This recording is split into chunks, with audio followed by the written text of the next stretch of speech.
Hello guys, चलिए आगे हम लोग कुछ क्वेश्चन और करते हैं। ठीक है, देखिए क्वेश्चन हमारा दिया हुआ है। क्या है question? Three forces P 2P 3P, ठीक है, act act along the sides of equilateral triangle. ध्यान दीजिएगा, इक्विलेटरल ट्रायंगल है ABC। Find the magnitude and direction of their resultant, ठीक है, and find also the point in which the line of action meet the side BC। मतलब आपको बोल दिया कि लाइन ऑफ एक्शन जब गुजर रहा है तो वो BC को जिस पॉइंट पे कट करेगा ना, तो वो पॉइंट भी आपको फाइंड करना है। ठीक है, तो काफी अच्छा क्वेश्चन है। तो सबसे पहले आप फिगर बनाइए इसका अच्छे से, बिल्कुल साफ साफ फिगर होना चाहिए आपका। ठीक है, ओके। देखिए फिगर हम लोग यहाँ पे बनाए हैं। फिगर को अच्छे से आप जूम करके देखिए। पहले तो ये ABC हम लोग का ये इक्विलेटरल ट्रायंगल है, यानी सारा जो वर्टेक्स एंगल है वो क्या होगा, 60 डिग्री होगा। ठीक है, अच्छा। अब देखिए AB पर मेरा P लगा हुआ है, दिख रहा है। BC पर मेरा 2P लगा हुआ है, ये डायरेक्शन है। और मेरा जो AC है उस पर क्या लगा हुआ है, उस पर लगा हुआ है 3P। ठीक है, ओके। तो ये आपको दिख रहा है, सारा क्लियर है? ओके, अच्छा। तो अब देखिए यहाँ पे हम लोग देखेंगे तो हम लोग को क्या दिखेगा। ठीक है, देखिए सबसे पहले तो आपको रिजल्टेंट निकालना है, तो हमको क्या करना पड़ेगा, उसके लिए हमको इसका पूरा फोर्स का x कंपोनेंट और y कंपोनेंट निकालना पड़ेगा। ठीक है ना, ओके। तो पहले आइए लिख लेते हैं क्या है, जैसा दिया हुआ वैसा लेट। ठीक है, P vector act along AB, ठीक है, 2P vector act along BC and 3P vector along कौन सा है, ये CA। ये तो आपको दिया हुआ है। ठीक है, as shown in figure, has shown in figure. ठीक है, ओके, अच्छा। अब ऐसा करते हैं हम लोग, मान लेते हैं कि क्या होगा। ठीक है, let R vector is equal to XI plus YJ is resultant. ये रिजल्टेंट हम मान लेते हैं, is resultant of given forces. ठीक है, ये हम लोग का रिजल्टेंट है। ठीक है, ओके। तो देयरफॉर जो x है हमारा वो क्या हो जाएगा, वो हमारा हो जाएगा क्या क्या होगा, देखिए तो x कंपोनेंट में क्या क्या आएगा। तो x कंपोनेंट में देखिए सबसे पहले तो हमारा ये 2P आ रहा है, क्योंकि 2P जो है 2P आई ही है। ठीक है, तो 2P, फिर आप देखिए इसका रिजोल्यूशन कीजिए 3P का। तो 3P का जो रिजोल्यूशन है देखिए वो एक इधर होगा और एक इधर होगा। ठीक है, अब वर्टेक्स एंगल 60 है, क्योंकि इक्विलेटरल ट्रायंगल है। इधर हो जा रहा है 3P cos 60 और इधर हो जा रहा है 3P sin 60। ये देखिए उल्टा मिल रहा है ना, तो इसको घटाएंगे तो क्या लिखेंगे, माइनस 3P cos 60 डिग्री। ठीक है, और इस P का देखिए, इस P का भी रिजोल्यूशन इधर होगा और इधर होगा। तो ये 60 है, तो ये भी 60, ये भी 60 होगा। तो ये क्या मिलेगा हमको, P cos 60। तो ये भी देखिए माइनस की तरफ जा रहा है, तो माइनस P cos 60 डिग्री। ठीक है, तो ये हम लोग देखेंगे तो क्या आ जा रहा है, ये हम लोग का आ जा रहा है, देखिए 2P माइनस 62 होता है 3P/2 और माइनस P/2। ये तो जीरो आ जा रहा है, ये भी 2P, ये भी 2P, जीरो। ठीक है, x जीरो आ गया। अच्छा, जो y कंपोनेंट है वो देखिए क्या है। तो y जो है हम लोगों का वो क्या क्या होगा, तो इसमें तो है नहीं, देखिए इसमें है, प्लस में है 3P sin 60 डिग्री। ठीक है, ये प्लस में है। इधर देखिए इसमें माइनस में है, माइनस P sin 60 डिग्री। ठीक है, तो क्या आ जाएगा, 3P sin 60 क्या होता है, √3/2 माइनस P √3/2। क्लियर है? ठीक है, अच्छा। तो अब देखिए यहाँ से कितना वैल्यू आ जा रहा है, इन दोनों को ये करेंगे, एलसीएम लेंगे तो √3/2 तो दोनों में है। ठीक है, तो हम लोग का आ जा रहा है P√3 आ जा रहा है ना, P√3। ठीक है, तो हम लोग का रिजल्टेंट निकल गया। देयरफॉर क्या होगा, देयरफॉर जो मैग्नीट्यूड होगा रिजल्टेंट का वो क्या हो जाएगा, मैग्नीट्यूड ऑफ रिजल्टेंट यानी आर का वैल्यू क्या हो जाएगा, root under X square plus Y square. ठीक है, एक्स स्क्वायर तो आपका 0 हो गया है, तो ये हो गया हमारा 0, और वाई स्क्वायर क्या है, ये है पी रूट 3 का स्क्वायर। तो ये क्या आ जाएगा, ये सिंपल ही आ जाएगा आपका पी रूट 3 ही आएगा। ठीक है, ये आ गया। तो डायरेक्शन निकाल लेते हैं। डायरेक्शन जो है इसका, ठीक है, कि कितना एंगल ये बीसी के साथ बनाएगा। ठीक है, तो क्या लिखेंगे, let R vector makes theta angle with BC. ठीक है, तो क्या होता है फॉर्मूला बताइए, tan थीटा का पढ़े हम लोग, tan थीटा इक्वल टू हो जाएगा, देयरफॉर हो जाएगा tan theta equal to y by x, यानी vertical component by horizontal component, यही होता है। ठीक है, रिजल्टेंट का डायरेक्शन। तो y हम लोग का पी रूट 3 है और x 0 है, तो ये हो गया हमारा इन्फिनिटी। तो थीटा क्या हो जाएगा, थीटा हो जाएगा मेरा पाई बाई 2। ठीक है, क्या लिखेंगे, दैट इज जो मेरा रिजल्टेंट होगा, resultant is perpendicular to BC। ठीक है, हो गया। अच्छा, इसके बाद देखिए, इसके बाद हमको बोलता है कि लाइन ऑफ एक्शन अगर BC को किसी पॉइंट पे कट करता है तो वो पॉइंट निकाल लीजिए। तो देखिए हम लोग मान लेते हैं कि लाइन ऑफ एक्शन जो है ये इस पॉइंट पे कट करता है। ठीक है, पॉइंट डी पर, चूंकि हम लोग देख चुके हैं कि परपेंडिकुलर है तो ये बिल्कुल ऐसा सीधा होगा, तो हमको अभी इससे मतलब नहीं है तो सीधा है, लेकिन ये किसी पॉइंट पे कट करेगा। तो मान लेते हैं डी पे कट कर रहा है। ठीक है, let line of action of resultant cuts BC at point D.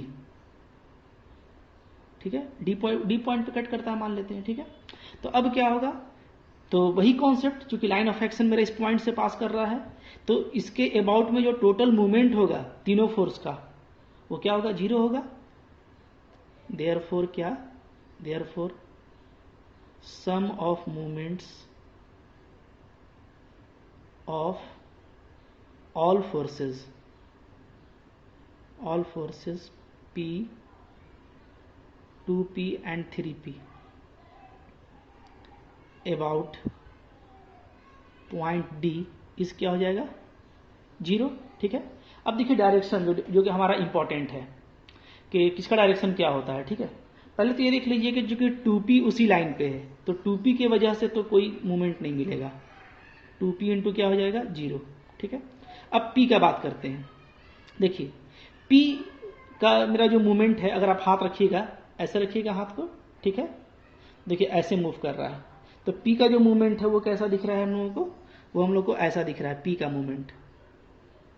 ठीक है, और 3P का मूवमेंट, तो 3P का मूवमेंट देखिए इसका, अच्छा 3P का मूवमेंट क्या है ये देखिए, तो 3P का मूवमेंट क्योंकि हमको D की तरफ मूव कराना है, तो 3P पे हाथ रखिए और D की तरफ मूव कराइए। देखिए 3P पे हाथ रखिए, 3P पे और D की तरफ मूव कराइए, तो ये ऐसे घूम रहा है, कैसे, 3P वाला ऐसे घूम रहा है, ऐसे, एक दूसरे का उल्टा है। ठीक है, ओके, ये आप देख सकते हैं ऐसे घूम रहा है, वो आपका ऐसे घूम रहा है। ठीक है ना, ओके, ये आपका एंटी क्लॉकवाइज है, तो वो आपका क्या है,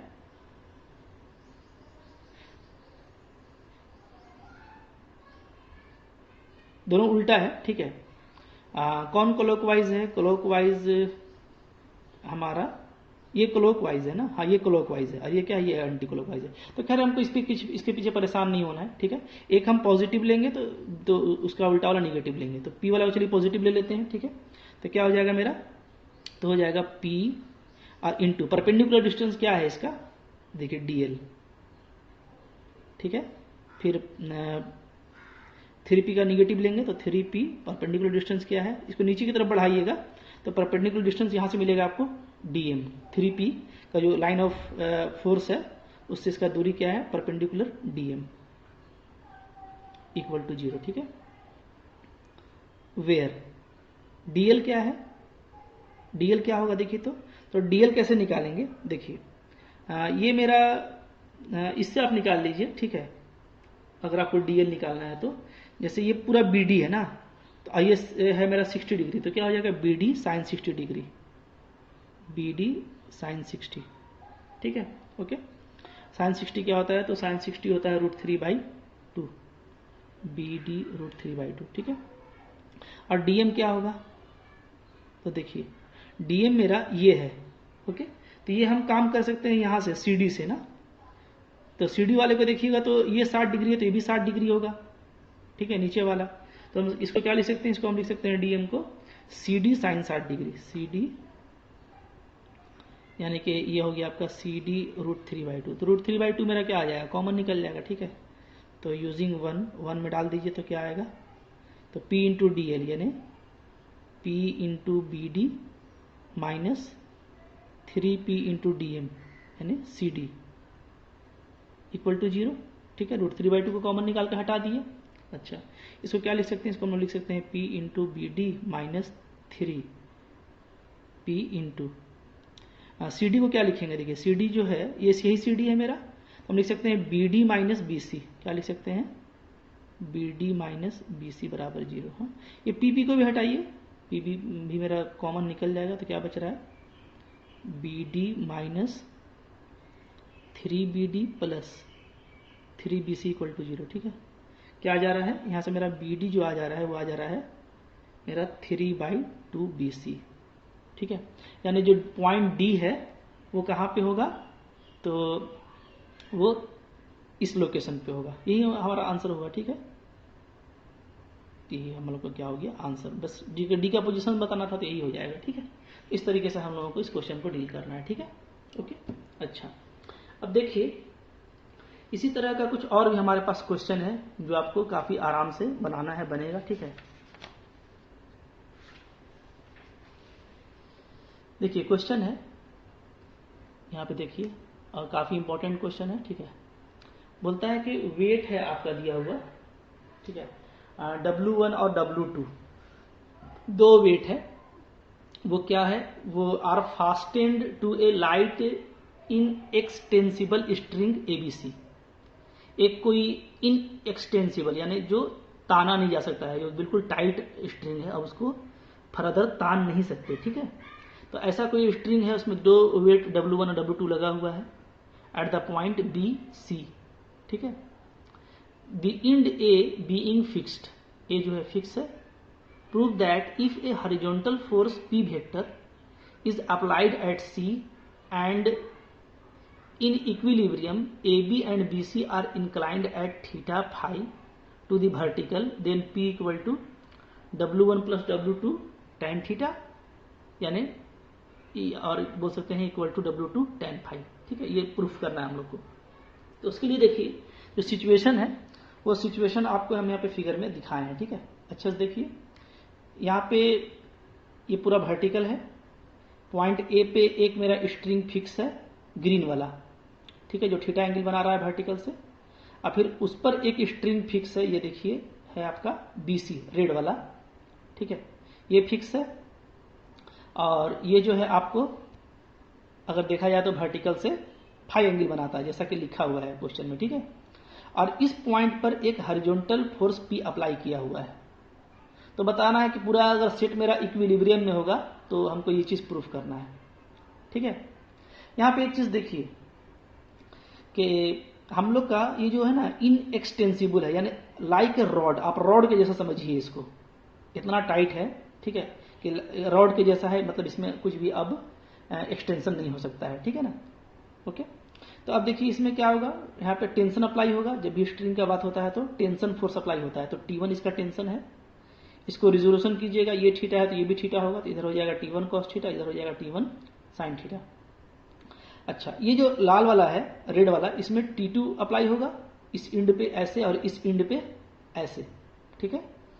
अच्छा, अब देखिए ये मेरा चूंकि फाई एंगल है, तो ये हो जाएगा T2 cos फाई, ये हो जाएगा T2 sin फाई, डायरेक्शन देख रहे हैं। और ये वाला जो T2 है, तो जैसे इधर अप्लाई हुआ है ना, वैसी सेम और इक्वल अप्लाई होगा, चूंकि वही चीज है। या यहां से आप देख लीजिए कि ये फाई है तो ये भी फाई होगा, तो ये क्या हो जाएगा नीचे वाला T2 cos फाई, और ये क्या हो जाएगा T2 sin फाई। क्लियर है, ठीक है, ओके। अच्छा, और W1 और W2 ये B और C पर दो वेट डाला गया है जो वर्टिकली डाउनवर्ड होगा। तो काफी इजी हो गया ये क्वेश्चन, सिर्फ हमको इक्विलिब्रियम के लिए बैलेंस करना है। ठीक है, तो देखिए यहाँ पे जो थ्योरी लिखे हैं वही चीज लिखे हैं जो हम अभी आपको बताए। ये थ्योरी आप लिख लीजिए। ठीक है, और थ्योरी लिखने के बाद अब क्या करना है, हमको सिर्फ जो है इसको बैलेंस कर देना है इक्विलिब्रियम पे। ठीक है, क्या लिखेंगे हम लोग, आइए लिखते हैं for equilibrium. For equilibrium, equilibrium में कब होगा, तब होगा जब ये जो पॉइंट बी है ये पूरा बैलेंस रहे, एकदम स्टैटिक रहे, माने सारा फोर्स आपस में बैलेंस हो जाए, और सी पर भी क्या हो जाए, पॉइंट सी पर भी सारा फोर्स आपस में बैलेंस हो जाए। ठीक है, तो पॉइंट बी पर क्या होगा हमारा, पॉइंट बी पर पहले देखिए ये होगा कि जो मेरा T1 साइन फाई है ये T2 साइन फाई के बराबर होगा, यानी ये इससे बैलेंस हो जाएगा हॉरिजॉन्टल वाला। ठीक है, तो क्या होगा T1 sine theta is equal to T2 sine phi, equation 1 ले लीजिए।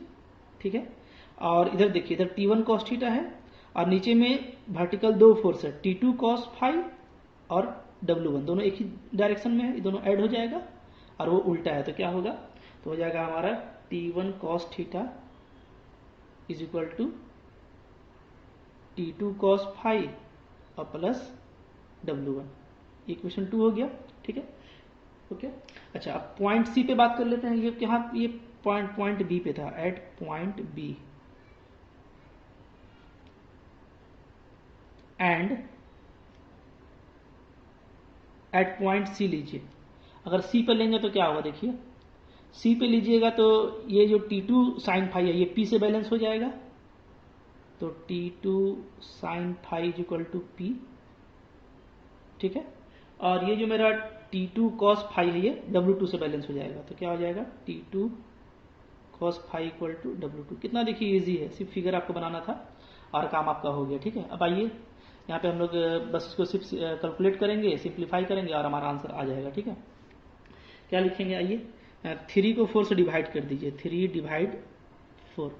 ठीक है, क्या मिलेगा, तो P इक्वल टू मिल जाएगा, डिवाइड कीजिएगा तो W2 tan फाई करके देख लीजिएगा। ठीक है, ओके, ये मिल गया। अच्छा, अब 1 और 3 से चलिए, फ्रॉम 1 एंड 3, 1 और 3 को अगर आप देखिएगा तो हम लोग का जो T1 साइन हम लोग का जो T1 साइन थीटा है, ठीक है, T1 साइन थीटा, ठीक है, तो वो क्या है, वो है मेरा